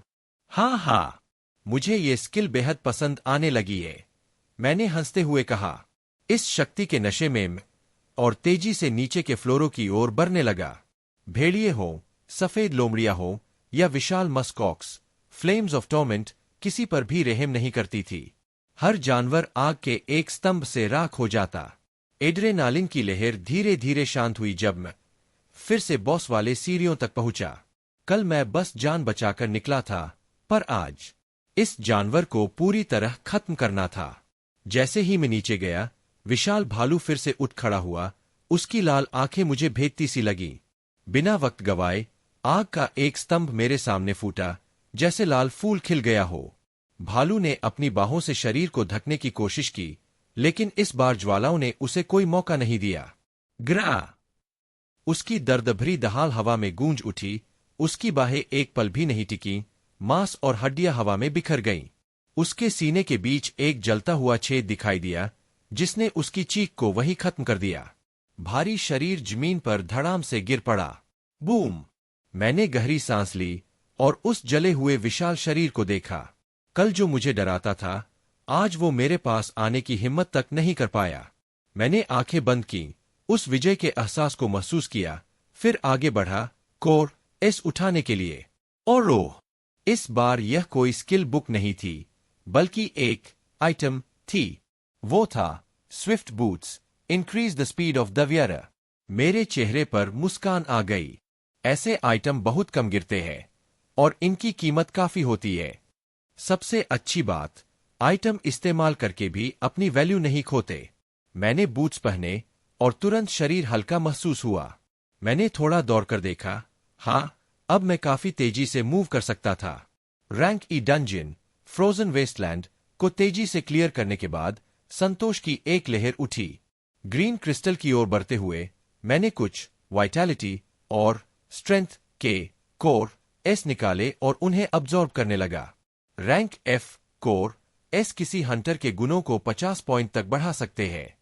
रैंक ई 100 तक, रैंक डी 150 तक और इसी तरह ऊपर। जो हंटर आज दुनिया के शीर्ष पर है उनके एट्रीब्यूट पॉइंट्स लगभग 300 के आसपास है। चाहे कितने भी एफ रैंक कोर खा लो, 50 से आगे नहीं बढ़ सकते। उसके लिए ई रैंक चाहिए। चूंकि मेरे आंकड़े अब भी 50 से नीचे थे, इसलिए ई रैंक कोर अब्जॉर्ब करने से वे और तेजी से बढ़े। जब वाइटैलिटी और स्ट्रेंथ दोनों 50 पर पहुंचे तो मैंने रुक गया। फोकस अब भी खाली था, इसलिए वो सारे कोर बैग में ही रख दिए। सब कुछ समेटकर मैं क्रिस्टल की ओर बढ़ा और उसे छूते ही बाहर निकल आया। बाहर निकलकर मैंने सोचा, क्या फिर से यही डंजन दोहराऊं या आउटर बैंक एक्स के किसी रैंक डी डंजन की ओर जाऊं। फिलहाल मेरे पास 2 रैंक डी स्किल्स थीं। एक जो इस रैंक ई डंजन के मॉन्स्टर्स को कागज की तरफ आ रही थी। दूसरी जो एक्टिवेट होने पर मुझे लगभग किसी भी डी से नीचे के हमले से अजय बना देती थी। समय के हिसाब से तो ऊंचे रैंक का डंजन बेहतर रहेगा, ज्यादा फ्लोर, ज्यादा मॉन्स्टर, ज्यादा रिवॉर्ड। लेकिन अब लापरवाही नहीं चलेगी। वैसे भी फ्रोजन वेस्टलैंड को क्लियर करने में मुझे 20 मिनट से कम लगे, तो इसे दोबारा करना कोई बुरा सौदा नहीं था। यहां कोई और हंटर भी नहीं था और सुरक्षा लगभग तय थी। मैंने फैसला किया और फिर से मोनोलिथ के चौकोर हिस्से पर हाथ रखा और एक पल में गायब हो गया। फ्रोजन वेस्टलैंड की दूसरी रन में मुझे और ज्यादा कोर एस मिले, साथ ही एक skill book. Blade strike with a swing of your sword unleash a deadly strike upon your enemies. मेरे लिए ज्यादा काम की नहीं थी, तो उसे बैग में डाल दिया और तीसरी बार अंदर गया। तीसरी रन में उतने ही कोर एस मिले, लेकिन एक दुर्लभ स्किल बुक भी। Summon golem summons a single partner to fight on your behalf. कई हंटर इस स्किल को तुरंत खरीद लेते हैं। यह जादूगरों को एक और टैंक दे देती है, या नाइट्स और बरसर्कर्स को कुछ समय के लिए साथ लड़ने वाला साथी। मेरे लिए ये काम की नहीं, क्योंकि गोलेम धीमा चलता और मैं तेज गति से लड़ाई खत्म कर देता हूं। मतलब यह स्किल मेरे लिए बस पैसे का स्रोत थी। चौथी रन सिर्फ कोर एस, कोई स्किल या आइटम नहीं। थोड़ा निराशा हुई। पांचवी रन कुछ और कोर एस और एक आइटम, केंशिन स्वॉर्ड, बस एक तलवार। मैं तो मॉन्स्टर्स के करीब भी नहीं जाता, तो यह भी बिकेगी। अब मेरा बैकपैक लगभग भर चुका था, इसलिए मैं अवेकन सेंटर जाने वाला था, जहां सब बेचकर अच्छा खासा मुनाफा होगा। अब मेरी कमाई $500 मिलियन से ऊपर होगी। मतलब अब मैं आखिरकार एक रैंक सी स्किल खरीद सकता हूं। Aarav, occupation hunter, vitality 50, focus strength 50, skill S F fireball 96, F heal 10, arctic armour 79, D flames of torment 31, D safeguard 8। Equipment E Swift Boots Chapter 8 Offense is the best defense। Outer bank x के किसी अज्ञात आलीशान हवेली में। Sir, आज हमें एक dungeon में असामान्यता दिखाई दी है। वर्मा जी, बटलर। ओह, और क्या हुआ? आगे बैठे आदमी ने बिना ज्यादा रुचि दिखाए पूछा। वर्मा जी ने उसके चेहरे पर उदासीन भाव देखा, फिर भी आगे बोले। E rank dungeon frozen Westland का जोखिम स्तर अचानक मॉडरेट से लो हो गया है। ओह, तो जब मैं सी रैंक डंजन में व्यस्त हूं, कोई और मेरा काम कर रहा है। जी सर, लेकिन समस्या यह है कि यह बदलाव सिर्फ 2 घंटे के अंदर हुआ है। इतना सुनते ही उस आदमी की आंखों में तेज चमक आ गई। कौन था? कोई टीम या कोई नया रैंकर? अभी पता नहीं चला है सर, जांच जारी है। ठीक है, जैसे ही पता चले मुझे तुरंत बताना। और लड़कियां तैयार है। उसकी नजर ऊपर की मंजिल की ओर गई, जहां से हलचल महसूस हो रही थी। जी सर, सब न्यूली अवेकन्ड है। जी सर। अच्छा, अगले 1 घंटे तक मुझे परेशान मत करना। काले सूट में खड़े वर्मा जी ने अपने मालिक को सीढ़ियां चढ़ते देखा। उनकी चिंता का कारण साफ था। किसी डंजन का 2 घंटे में मॉडरेट से लो हो जाना। ऐसा तभी हो सकता था जब या तो कोई बेहद अनुभवी टीम उसे बार बार क्लियर करे, या कोई अत्यंत कुशल रैंकर अकेले ही उसे साफ कर दे। आउटर बैंक एक्स में फिलहाल सिर्फ एक ही हंटर ऐसा था जो इतनी तेजी से डंजन क्लियर कर सकता था, और वही आदमी अभी उनके सामने कुछ और ही एक्टिविटीज करने जा रहा था। वर्मा जी ने झुककर प्रणाम किया और फिर यह पता लगाने निकल पड़े कि शहर में आखिर कौन सा नया हंटर आया है। मैं इस समय आउटर बैंक एक्स के सेंट्रल अवेकन सेंटर में था। मैं वे सारे आइटम एस और कोर एस बेच रहा था जिनकी मुझे जरूरत नहीं थी। यहां आने से पहले मैंने सारे ई रैंक कोर्स एब्जॉर्ब कर लिए थे, जिससे मेरी वाइटैलिटी और स्ट्रेंथ दोनों 70 तक पहुंच चुकी थीं। अपने शरीर में बढ़ती ताकत को महसूस करते हुए चलना, वो एहसास बेहद रोमांचक था। बाकी कोर्स आइटम्स और स्किल बुक्स बेचने के बाद मेरे अकाउंट में सीधे 674,000 जमा हो गए। यह रकम किसी भी आम हंटर के लिए लगभग असंभव थी। रिसेप्शन पर बैठी महिला हैरान थी। मेरे लाए सामान मेरे लाइसेंस की रैंक से बिल्कुल मेल नहीं खा रहे थे। मैंने सोचा था आज रैंक टेस्ट देकर F से D तक कूद जाऊं, लेकिन फिर रुक गया। सिर्फ 2 दिन हुए थे मुझे हंटर बने। इतनी तेज रैंक जंप सबका ध्यान मेरी ओर खींच लेती। और सच कहूं तो मेरी हाईएस्ट स्किल्स अभी D रैंक थीं और मैं अभी अभी C रैंक स्किल लेने वाला था। रैंक बढ़ाने की कोई जल्दी नहीं थी। मैं स्किल बुक शॉप की ओर गया। कल जो स्किल देखी थी आज खरीदने वाला था। Arcanists Seer of Protection. Arcane energies protect the caster from all harm, but at a great cost. Outer bank x में सी रैंक स्किल्स बहुत कम थीं, क्योंकि हाईएस्ट सी रैंक डंजियन को शहर का एकमात्र भी रैंक हंटर और उसकी टीम नियमित रूप से क्लियर करती थी। यह स्किल सैम रैंक अटैक से एब्सोल्यूट डिफेंस देती थी, हायर रैंक अटैक्स के खिलाफ भी भारी रेजिस्टेंस, लेकिन एनर्जी कॉस्ट बेहद ज्यादा। दिल जोर से धड़क उठा जब मैंने इसे खरीदा। कहते हैं offence is the best defence, लेकिन इस स्किल को देखकर लगा डिफेंस ही सबसे बड़ा डिफेंस है। इसके साथ मैंने एक और स्किल खरीदी, डेंजर सेंस, जो मौत के खतरे को कुछ सेकंड पहले महसूस करवा देती है। यह भी एनर्जी हैवी थी, लेकिन अमूल्य। Arcanist sphere of protection 550,000। Danger sense $1,00,000। बाकी सी रैंक ऑफेंसिव स्किल्स मैंने बस देखा और अवेकन सेंटर से निकल गया। कार में बैठते ही मैंने दोनों स्किल्स सीख लीं। डेंजर सेंस तुरंत एक्टिवेट कर दी। अभी कुछ महसूस नहीं हुआ, शायद तब होगा जब सच में जान को खतरा होगा। आधे घंटे में मैं अपने पुराने जर्जर अपार्टमेंट पहुंचा।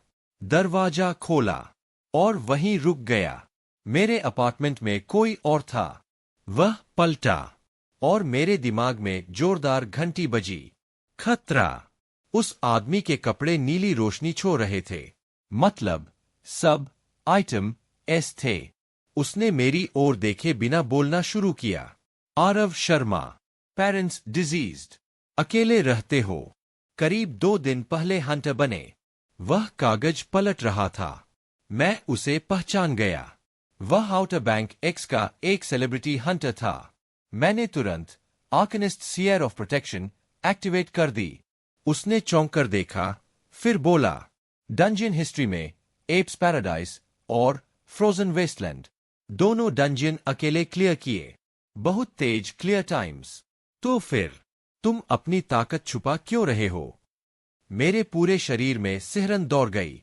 मैंने गहरी सांस ली और शांत होकर बोला, अवेकनिंग के शुरुआती दिनों में परेशानी नहीं चाहता था। परेशानी? वह हंसा। वो तो हमें ढूंढ ही लेती है। वह कमरे में घूमता रहा। मैं ज्यादा देर नहीं रुकूंगा। मैं बहुत बिजी आदमी हूं। मैं एक प्रस्ताव देने आया हूं। इस शहर का हाईएस्ट डंजियन हमें नियमित रूप से क्लियर करना पड़ता है, वरना डंजियन ब्रेक हो जाएगा। तुम्हारा रिकॉर्ड और यह फैक्ट कि तुम इतना देर सी रैंक डिफेंस स्किल चला पा रहे हो, इसका मतलब है। उसने मुस्कराकर कहा, तुम अपर रैंक सी हो, शायद बी के करीब। वह आदमी था राजीव। आउटर बैंक एक्स का सबसे ताकतवर हंटर, बी रैंक हंटर। हमें शहर और इसके सिटीजन्स की सुरक्षा के लिए और लोग चाहिए। 3 दिन बाद अगला डंजन डाइव है, सुबह 10 बजे, सोलाइल्स कैसल। मिस मत करना। इतना कहकर वह बिना पीछे देखे चला गया। गुस्सा उबल पड़ा। इतनी जल्दी मुझे ढूंढ लिया। मैं कुर्सी पर बैठ गया। राजीव, इस शहर का सबसे ताकतवर हंटर, सी रैंक डंजन, सोलाइल्स कैसल की आखिरी दीवार। वह डंजन मोनोलिथ हमेशा गहरे नारंगी रंग में चमकता था। किसी भी पल रेड हो सकता था। राजीव हफ्ते में 2 बार टीम बनाकर डंजन क्लियर करता था और लगभग हर डाइव में कैजुअल्टीज होती थीं। सी रैंक डंजन इतना खतरनाक था। हर हफ्ते कम से कम एक फॉलन हंटर की मेमोरियल होती थी। मैं धीरे धीरे मजबूत बनना चाहता था, लेकिन लगता है वो विकल्प अब नहीं रहा। उसका लहजा आदेश जैसा था। अहंकार। लेकिन सच यह भी था, वही इस शहर को डंजन ब्रेक से बचा रहा था। मैं सी रैंक डंजन में अपेक्षा से पहले जाने वाला था, लेकिन एक बात वह गलत था। मेरी ताकत अपर सी नहीं थी। सही स्किल मिलते ही मेरे एंडलेस कास्ट्स के सामने कुछ भी टिकने वाला नहीं था। मेरे चेहरे पर फेरोशियस मुस्कान उभरी। पुराने प्लान टूटे, नए बने। Aarav Sharma, occupation hunter, vitality 70, focus strength 70, skill F fireball 96, F heal 10, arctic armour 79, D flames of torment 31, D safeguard 8, D danger sense 5, C arcanist sphere of protection 2, equipment E swift boots. Chapter 9 reflection and planning, चिंतन और योजना। मैंने अब तक जो कुछ किया था सब पर नजर डाली। हर निर्णय, हर कदम, हर गलती। सोचा अब क्या बदला जा सकता है। कल मैं फिर से फ्रोजन वेस्टलैंड में उतरने वाला था, लेकिन इस बार मैं शहर के एक D rank dungeon, goblin king's abode की ओर भी जाऊंगा। कम से कम कुछ राउंड तो खेलने ही है। मेरे पास अब एक रैंक सी की डिफेंसिव स्किल थी, जो अधिकांश हंटर्स अपने पूरे जीवन में भी इस्तेमाल नहीं कर पाते, क्योंकि उसके लिए असाधारण मात्रा में ऊर्जा चाहिए होती है। अब मुझे किसी अप्रत्याशित खतरे की चिंता नहीं थी। साथ में रैंक डी की फ्लेम्स ऑफ टॉर्मेंट भी थी, तो मैं आसानी से उस 30 मंजिला डंजन को साफ कर सकता था। अब सवाल था मेरे स्किल्स का उपयोग। अगर सच में उन्हें अनंत बार कास्ट कर सकता हूं, तो मुझे इस वरदान का पूरा फायदा उठाना चाहिए। मैं अपने पुराने बिस्तर पर बैठ गया और आंखें बंद कीं। सेफगार्ड और आर्कटिक आर्मोर भी सक्रिय कीं, जबकि आर्कनिस्ट सीयर ऑफ प्रोटेक्शन और डेंजर सेंस पहले से चल रही थीं। कुछ मिनटों में मन शांत हुआ और एक विचार बिजली की तरह आया। फ्रोजन वेस्टलैंड को बाकी ई रैंक डंजन्स की तरह बार बार नहीं साफ किया जाता था। वो डंजन हल्की नारंगी आभा लिए रहता था। अगर कोई उसे एक ही दिन में कई बार साफ करे, तो बदलाव जरूर दिखाई देगा और शायद ध्यान भी जाएगा। मैंने लंबी सांस ली और छत की ओर देखा। अब भी कितनी गलतियां कर रहा हूं। मन ही मन कहा, आज आराम करता हूं, कल से असली सफर शुरू। दूसरी ओर रैंक सी आइटम एस से सजा हुआ एक व्यक्ति एक आलीशान कार की पिछली सीट पर बैठा था। राजवीर चौहान। उसके चेहरे पर वैसी ही घृणा थी, जैसे किसी ने उसे गंदगी खिला दी हो।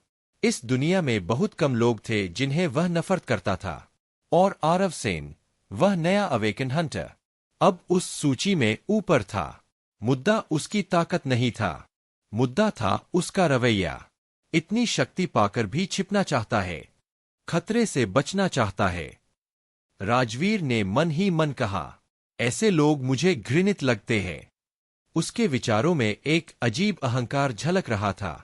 अगर भगवान ने तुम्हें शक्ति दी है, तो उसका उपयोग कमजोरों की रक्षा के लिए करो, ना कि अपने अस्तित्व को छिपाने के लिए।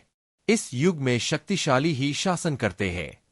मेरे शहर में कोई कायर नहीं रहेगा, या तो वह मेरे अधीन होगा या फोन की घंटी बजी। राजवीर ने तुरंत उत्तर दिया, उसका खतरे का स्तर बढ़ाओ, रैंक बी। वो डिफेंसिव स्किल लगातार सक्रिय रखे हुए था। ऐसी स्किल को तोड़ने में मुझे भी कुछ वार लग जाते। पता लगाओ वो कौन सी स्किल थी और उसकी शक्ति का आकलन करो। संभावना है कि वह एक नेचुरली अवेकन व्यक्ति है जिसके पास कोई इनहेरेंट स्किल है जो उसके फोकस को अत्यधिक बढ़ाता है। दूसरी ओर से जवाब आया, जी sir. Rajveer Chauhan, outer bank X का एकमात्र बी रैंक हंटर। पूरा शहर उसकी मुट्ठी में था। वह जो चाहे कर सकता था। ना सरकार कुछ कहती, ना कोई और विरोध करता। यही इस शहर का नियम था। शक्ति ही सत्य थी। अगली सुबह जल्दी उठा, सामने लैपटॉप रखा और राजवीर चौहान के बारे में सारी जानकारी इकट्ठा की। वह अस्थिर स्वभाव का व्यक्ति था, लेकिन शहर का इकलौता ऐसा शिकारी जिसके पास रैंक बी स्किल थी। कुछ महीने पहले उसकी टीम, जो केवल रैंक सी हंटर से बनी थी, ने सोलाइल्स कैसल के बॉस को मारा था। टीम का आधा हिस्सा मारा गया था, पर राजवीर को इनाम मिला एक rank B skill book. Bosses कभी कभी अपने डंजन से ऊंची रैंक की चीजें गिराते हैं, खासकर जब वह टाइटन स्तर के हों। ऐसे अवसर बेहद दुर्लभ होते हैं। राजवीर भाग्यशाली था। वह भी रैंक में पहुंच गया और शहर का शीर्ष शिकारी बन गया। उसकी टीम में शिकारियों की अदला-बदली लगातार होती रहती थी, क्योंकि सोलाइल्स कैसल हर डाइव में मौत मांगती थी। और अब 3 दिन बाद मुझे भी उसी डंजन में जाना था। मैंने फिर से सब कुछ सोचा और एक कैब बुलाकर फ्रोजन वेस्टलैंड की ओर निकल पड़ा। शायद आखिरी बार। अब जब उन्हें पता चल ही गया कि इसे साफ कर चुका हूं, तो इसे कुछ बार और क्लियर करके धन जुटा लूंगा। एक ऐसी स्किल के लिए जो शायद मुझे अब जरूरत होगी। कल हर रन में मुझे करीब 20 मिनट लग रहे थे। आज 2 घंटे से भी कम में कई बार साफ करके फिर से आधे मिलियन से ज्यादा कमा लिए। अब मुझे केवल 400,000 की जरूरत थी अपने मन की स्किल खरीदने के लिए। इस बार और भी तेज था। मैं डंजन में घुसा और उस विशाल बर्फीले भालू को 3 बार भस्म कर दिया। कई कोर एस और 2 स्किल बुक एस हाथ लगीं। बेचने योग्य थी। 1 घंटे से भी कम में काम पूरा हुआ। मैं सीधे सेंट्रल अवेकन सेंटर पहुंचा, जहां अपनी योजना का अगला चरण शुरू होना था। कोर एस और स्किल बुक एस बेचने के बाद मुझे 447,000 मिले। फिर मैं सीधे स्किल शॉप गया और वह स्किल खरीदी जो मुझे पूरी आजादी देगी। रैंक सी कैमूफ्लाज, एक ऐसी स्किल जो तुम्हें अपने आसपास के वातावरण में घुलने मिलने की शक्ति देती है। इसे सक्रिय रखो और कोई तुम्हें देख नहीं सकता। इसे आमतौर पर केवल अत्यंत अमीर या संदिग्ध लोग इस्तेमाल करते थे, पर मेरे लिए यह स्किल अदृश्यता की ढाल थी। अब मैं वह सब कर सकता था जो आम लोग सोच भी नहीं सकते। मैंने स्किल सीखी और बाहर निकल गया। अब भी मेरा लाइसेंस एफ रैंक का था, जो मुझे हर गेट से गुजरने की अनुमति देता था। डंजन मोनोलिथ्स के चारों ओर जो सुरक्षा होती है, वह आम नागरिकों को रोकने के लिए होती है, ताकि कोई मूर्खता में मौत को गले न लगा ले। लेकिन हंटर्स, चाहे किसी भी रैंक के हों, अपने लाइसेंस से गुजर सकते हैं। मैंने कैब ली और कहा, गॉब्लिन किंग्स अबोर्ड चलो। डंजन की रैंक जितनी बढ़ती है, कठिनाई उतनी ही बढ़ती है। जैसे रैंक सी डंजन को सिर्फ एक भी रैंक हंटर और उसकी टीम ही संभाल पाती है। ई से डी रैंक का सफर भी कई लोगों के लिए मौत के समान होता है। डी रैंक के हंटर्स आमतौर पर 10 की टीम में उतरते हैं, जबकि कुछ सी रैंक हंटर्स छोटी टीम बनाकर ज्यादा मुनाफा लेने की कोशिश करते हैं। डी रैंक डंजन्स लाभदायक है, पर जब 10 लोगों में लूट बांटनी पड़े, तो लाभ से ज्यादा खतरा नजर आता है। मैंने ड्राइवर से कहा, यहीं रोक दो। हम शहर के बीचों बीच थे। मैंने एक संकरी गली पकड़ी और सक्रिय किया कैमूफ्लाज आर्कनिस्ट सियर ऑफ प्रोटेक्शन और आर्कटिक आर्मोर। डेंजर सेंस तो पहले से चल रही थी। कैमूफ्लाज हंटर को उसी रैंक के व्यक्ति से पूरी तरह छिपा सकता है। बी रैंक हंटर शायद मुझे महसूस कर ले, पर ऐसा कोई मेरे पीछे नहीं था, इसका मुझे पूरा यकीन था। मैं सड़क के बीचों बीच निकल आया। चारों ओर गाड़ियां दौड़ रही थीं। लोग भाग रहे थे, पर किसी ने मुझे देखा ही नहीं। कुछ लोग मुझसे टकराए, फिर भ्रमित होकर इधर-उधर देखने लगे। क्या था वो? मेरे चेहरे पर हल्की मुस्कान आई। स्किल अद्भुत थी। मैंने तुरंत गॉब्लिन किंग्स अबोर्ड की दिशा पकड़ी और 20 मिनट में वहां पहुंच गया। इस बार मैंने लाइसेंस नहीं दिखाया, सीधे मानवीय गेट से निकल गया। डी रैंक गार्ड्स कुछ समझ ही नहीं पाए। भीतर मौजूद हंटर्स ने भी मेरी ओर एक बार नजर नहीं डाली। प्लान सफल था। मेरे सामने एक विशाल मोनोलिथ चमक रहा था, नीली आभा के साथ। यह डंजन नियमित रूप से रैंक सी और डी हंटर्स द्वारा साफ किया जाता था, क्योंकि कभी कभी यहां से गिरता था। एक दुर्लभ आइटम, किंग्स वेलर, एक पूर्ण शरीर कवच जो रक्षा बढ़ाता है पर गति पर कोई असर नहीं डालता। रैंक सी आइटम एस इतने दुर्लभ थे कि जो मिल जाए वही खजाना बन जाता। किंग्स वेलर उन हंटर्स के लिए सपनों की वस्तु थी। मैंने एक नजर उस चमकते मोनोलिथ पर डाली और अपने हाथ से उसे छुआ। क्षण भर में मेरा शरीर प्रकाश में विलीन हुआ और पहुंच गया goblin king's abode. Aarav Sen. Occupation hunter. Vitality 70। Focus strength 70। Skill S. F fireball 98। F heal 21। Arctic armour 95। D flames of torment 49। D safeguard 15। D danger sense 33। C arcanist sphere of protection 25। C camouflage 3। Equipment E swift boots. अध्याय 10 goblin king का निवास। उच्च rank के डंजनों की बनावट धीरे धीरे अधिक भव्य होती जाती है। गॉब्लिन किंग्स अबोर्ड में जिस पहली मंजिल पर कोई भी परिवर्तित होकर पहुंचता है, वहां चारों ओर पेड़ों और झाड़ियों का फैलाव होता है।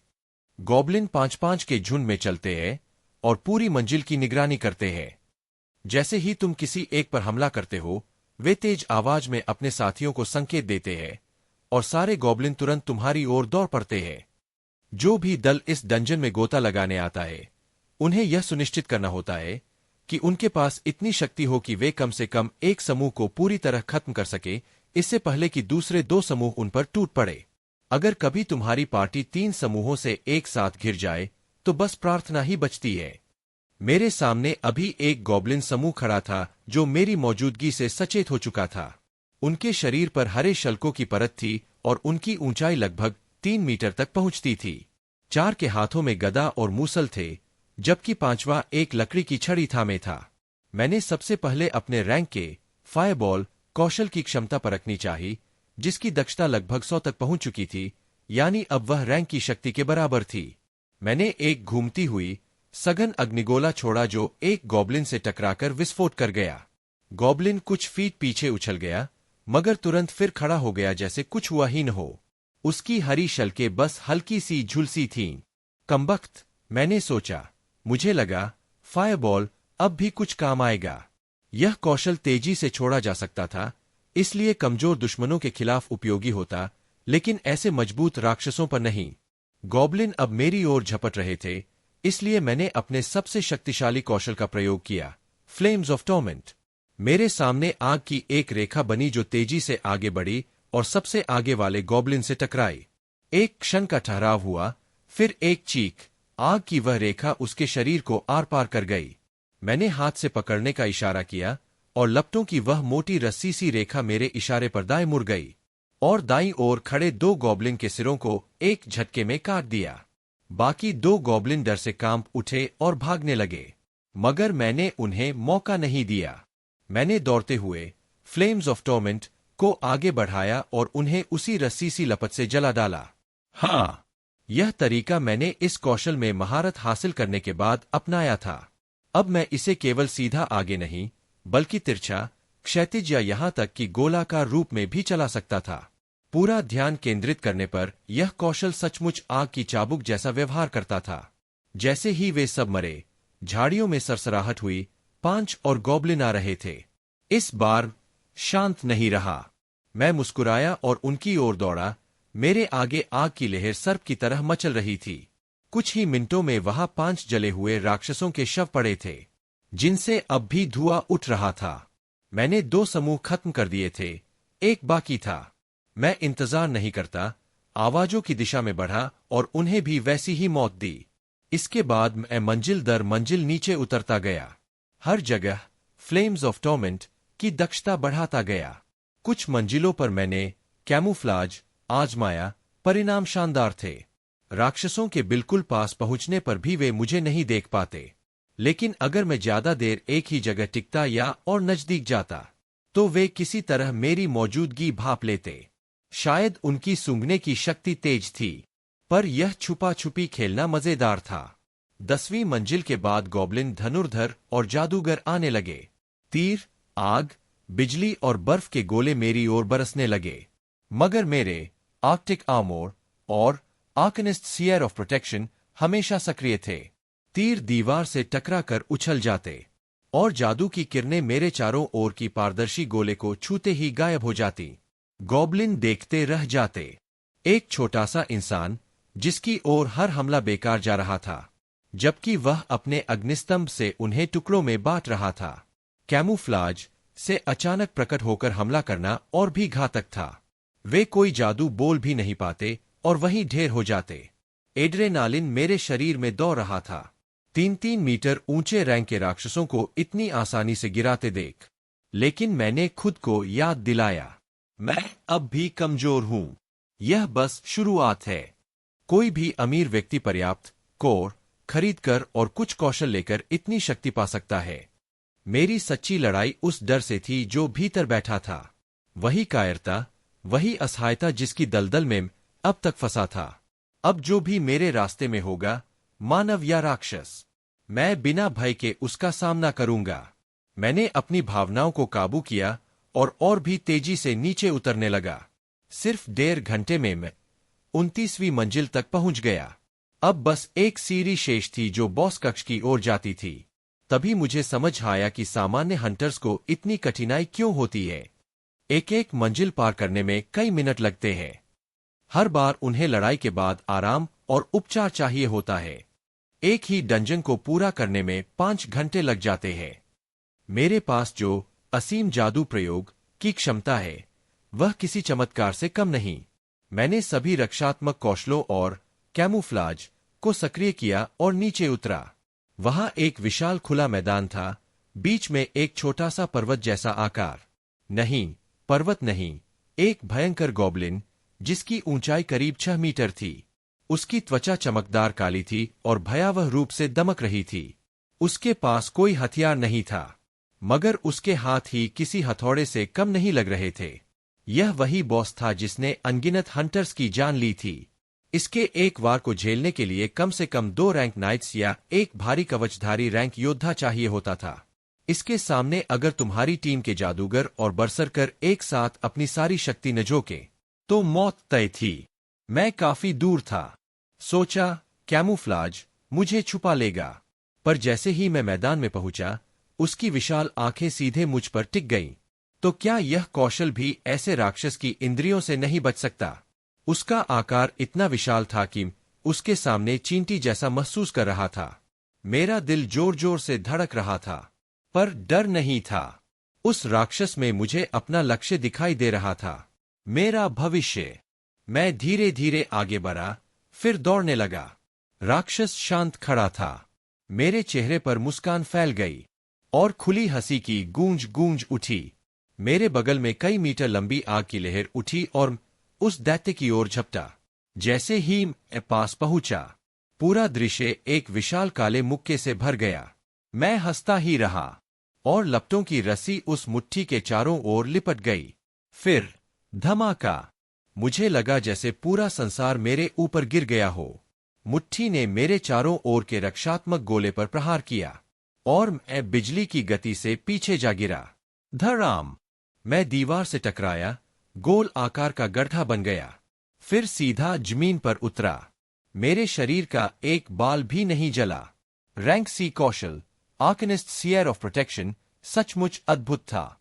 राक्षस ने अब दहाड़ लगाई। उसका दायां हाथ जमीन पर गिर चुका था, हमेशा के लिए उसके शरीर से अलग। उसकी आंखों की शांति गायब हो गई। वह गुस्से में जमीन तोड़ते हुए मेरी ओर कूदा। उसका बचा खुचा हाथ मेरी ओर झपटा, जैसे किसी दिए की लौ बुझाने आ रहा हो। मैंने अपनी लपटों की रस्सी को गोलाकार घेरा बनने का आदेश दिया, जो तेजी से घूमने लगा। एश! मांस और हड्डियों के चिरने की भयानक आवाज। गॉब्लिन किंग का हाथ बीच से दो भागों में बंट गया। काले लाल खून की बौछार हवा में उड़ी। हम बस 1 मीटर की दूरी पर थे। मैंने उसकी आंखों में देखा और लपटों की घूमती हुई रेखा को उसके गले की ओर भेजा। जिंग! 1 सेकंड के भीतर 6 मीटर ऊंचे उस दैत्य का सिर जमीन पर गिर चुका था। Aarav, occupation, hunter, vitality 70, focus, strength 70, skill S, F fireball 98, F heal 21, E arctic armour 95, D flames of torment 49, D safeguard 15, D danger sense 33, C arcanist sphere of protection 25, C camouflage 3।